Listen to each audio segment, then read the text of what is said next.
بسم اللہ الرحمن الرحیم۔ السلام علیکم دوستو، آج ایک نہایت اہم سبجیکٹ پر آپ سے بات کرنے جا رہا ہوں جس کا نام ہے ڈپریشن۔ آج کل سائیکائٹرسٹ النس بہت عام ہے، یعنی ڈپریشن بہت کامن سائیکائٹرسٹ النس ہے۔ بہت سارے لوگ اس میں مبتلا ہیں۔ ڈپریشن کے بارے میں جاننا ہم سب کو بہت ضروری ہے تاکہ اگر آپ ڈپریشن میں ہیں تو اس کا جلدی سے سلوشن نکالا جا سکے۔ سب سے پہلے اس کی علامات دیکھتے ہیں۔ سیڈنس آف موڈ، یعنی ہر وقت اداس رہنا، موڈ کا خراب رہنا ہوتا ہے۔ عام طور پر جو اداسی ہوتی ہے وہ زندگی میں کچھ بہتر ہونے پر ٹھیک ہو جاتی ہے، لیکن ڈپریشن کی اداسی ایسی ہے چاہے زندگی میں کچھ بھی ہو جائے دل میں حقیقی خوشی محسوس نہیں ہوتی۔ دوسرا انٹرسٹ ہوتا ہے کہ کسی بھی چیز میں دل نہیں لگتا، یعنی انہیں زندگی میں کسی بھی چیز کا مزہ نہیں آتا۔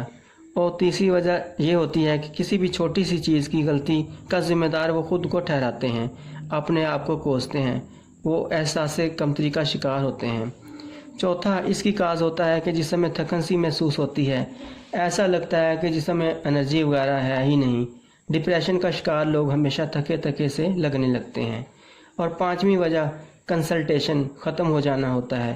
اگر آپ اسٹوڈنٹ ہیں اور پڑھائی کرنے میں لگے ہیں تو آپ کا دماغ فوکس پڑھائی کی طرف نہیں کر پاتا، اور اگر آپ جاب کرتے ہیں تو آپ کا دماغ کام میں نہیں لگے گا اور آپ کام کو فوکس نہیں کر پائیں گے، یعنی لاس آف کنسلٹیشن کہلاتا ہے۔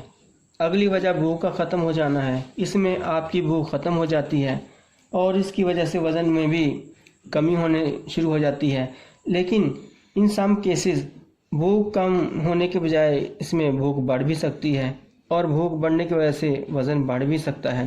اس کے علاوہ نیند میں دقت ہونا، یعنی ڈپریشن میں نیند کم ہو جاتی ہے، اور نیند نہ آنے کا بھی ایک ٹیپیکل طریقہ یہ ہے کہ اگر آپ بستر پر کافی دیر سے لیٹے ہیں لیکن نیند نہیں آ رہی، اور کچھ لوگوں میں نیند کا انداز یہ ہوتا ہے کہ آتی تو ہے مگر تھوڑی دیر بعد جاگ جاتے ہیں، پراپر طریقے سے نیند نہیں لے پاتے۔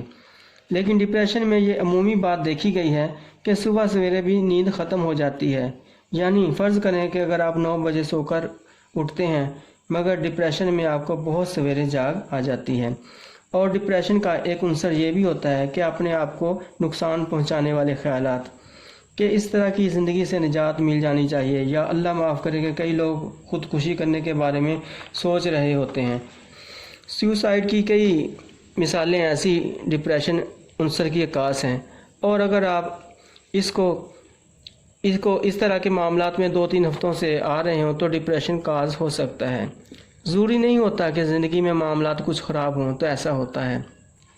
سم ٹائمز یہ بھی ہوتا ہے کہ زندگی میں بہت کچھ ٹھیک ہونے کے باوجود بھی ایسا ہونا شروع ہو جاتا ہے، یعنی بغیر کسی وجہ کے بھی ایسا ہو سکتا ہے۔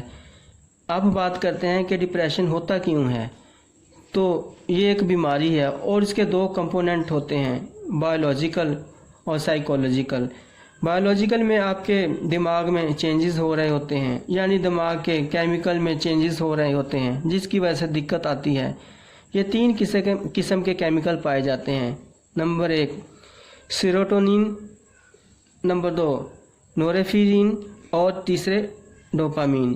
ان تینوں کیمیکل کی اگر دماغ میں کمی ہو جائے تو ان علامات کا سامنا کرنا پڑ سکتا ہے۔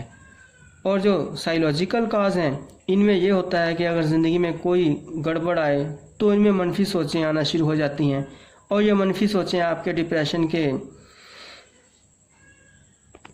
خیالات کو بڑھاتی ہیں، یعنی ڈپریشن کے دوران مریض کو ہر چیز میں نیگیٹو لگنے لگتا ہے یا نیگیٹو محسوس ہونے لگ جاتا ہے۔ یعنی مریض اگر پڑھ رہا ہے تو اگر کوئی چیز سے سمجھ نہیں آتی تو پہلی سوچ جو دماغ میں آئے گی وہ منفی ہی ہوگی کہ مجھے اب تو سمجھ نہیں آتا کہ مجھ سے پڑھائی نہیں ہوگی، کہ میں زندگی میں کچھ نہیں کر پاؤں گا، کہ چھوٹی چیز میں بھی منفی خیال آنا شروع ہو جائے گا اور آپ کا دل ایک دم اداس ہو جائے گا۔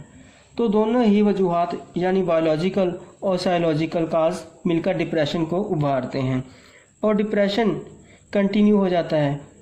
تو ڈپریشن کی بیماری اگر ہو رہی ہے تو کیا کیا جائے؟ تو سب سے پہلے کہ ڈپریشن کو کوئی بھی اپنی مرضی سے منتخب نہیں کرتا، اور اکثر لوگ بہت زیادہ شائع رہتے ہیں، یعنی شرم محسوس کرتے ہیں کہ میں ڈپریشن میں رہتا ہوں۔ ڈپریشن کا ہونا